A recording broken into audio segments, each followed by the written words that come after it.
E aí, falando em expectativa com o paciente, eu separei para vocês aqui alguns prints que a gente tirou ali hoje mesmo à tarde. Eu falei, Carol, vamos separar alguns prints de pacientes que a gente falou que realmente não tinha indicação, né? E para vocês verem como que a gente lida com isso, como conversar com o seu paciente diante de uma queixa que você não consegue resolver. Eu sei que a gente fica querendo resolver tudo, né? Mas a gente não consegue de fato resolver tudo ali que o paciente tem de queixa. E aí, por exemplo, começando por essa paciente, ela já falou do nariz batatinha, que é muito comum de chegar aqui no consultório ou por mensagem no celular. Ele falou, ó, no caso, tenho aquele nariz meio batatinha, eu queria melhorar isso. Consigo um bom resultado sem cirurgia? Se a pessoa já começou aí falando, olha, eu penso na cirurgia, né, mas eu não quero a cirurgia. Eu consigo um bom resultado sem ela? Geralmente, essa paciente, ela tá querendo um resultado quase cirúrgico. Não vou generalizar, mas você precisa saber, assim, o jeito que o paciente conversa, ele falando, ah, consigo sem cirurgia e tudo. E aí, quando a gente recebe a foto da paciente, eu não coloquei aqui para vocês, mas a gente de fato vê que é um nariz que era bem batatinha, bem robusto na ponta. E se incomoda ela a questão do batatinha, a gente não vai conseguir resolver. Então, a gente manda. Certo, infelizmente, nesses casos, a rinomodulação não é indicada, né? Com a rinomodulação, a gente consegue alinhar dorso. Aí eu gosto de explicar ao paciente o que que a gente consegue melhorar, para ele não ficar se sentindo também assim, ah, falou que não tem jeito, mas não me deu atenção, né? Nem quis me explicar sobre o procedimento. Então, eu sempre peço a Carol para explicar. Olha, com a rinomodulação, a gente consegue alinhar o dorso, que é aquele ossinho aparente, e usar uma linguagem sempre mais informal com o paciente na hora de explicar, e não usar tão técnico, né? Para ele entender bem. A gente consegue empinar o nariz um pouquinho e, às vezes, definir a ponta. Mas isso, o paciente lendo, ele olha, ah, será que eu preciso alinhar? Será que minha ponta tá caída? Porque se ele identificar que ele tem alguma dessas queixas também, pode ser que a gente pode ajudar, né?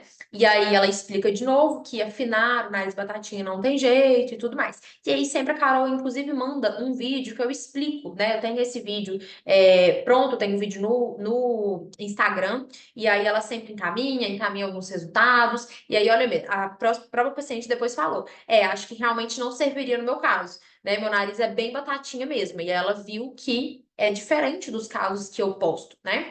E aí. A Carol ainda finaliza falando que seria mesmo a cirurgia e pergunta: podemos te ajudar com algo mais? E essa paciente acabou querendo fazer outros procedimentos que não tinha nada a ver com o nariz, porque a gente perguntou: posso te ajudar com algo mais? E ela falou: pode, eu tenho a queixa de tal, tal coisa. E aí a gente conduz a conversa. Essa outra paciente também, inclusive foi esses dias, gostaria de saber o valor da remodulação, né?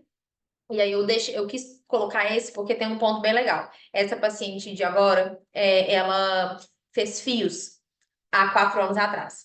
E aí ela falou assim que mesmo fazendo o fio, não era o fio definitivo, tá? Pelo que ela explicou pra gente, é aquele fio mesmo de tração, que eu não gosto muito porque acho que o resultado dele não é tão duradouro.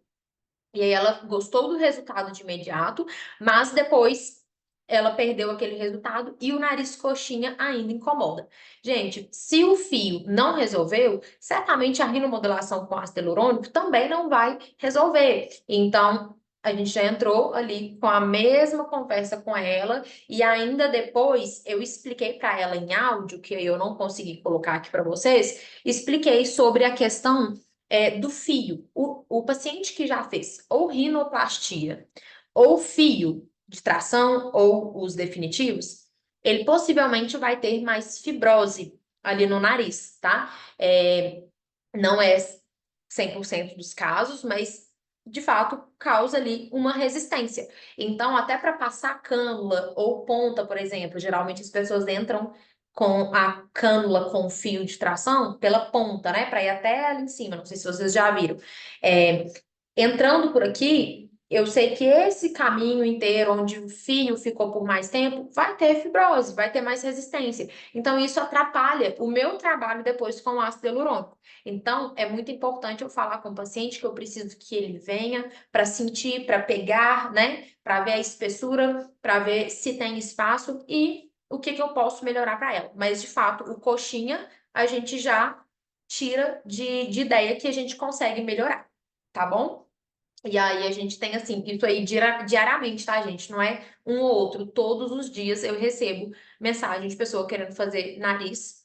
E, assim, às vezes de 10 pacientes que mandam querendo fazer nariz, assim, 3, 4, a gente precisa explicar que não é o mais indicado, tá?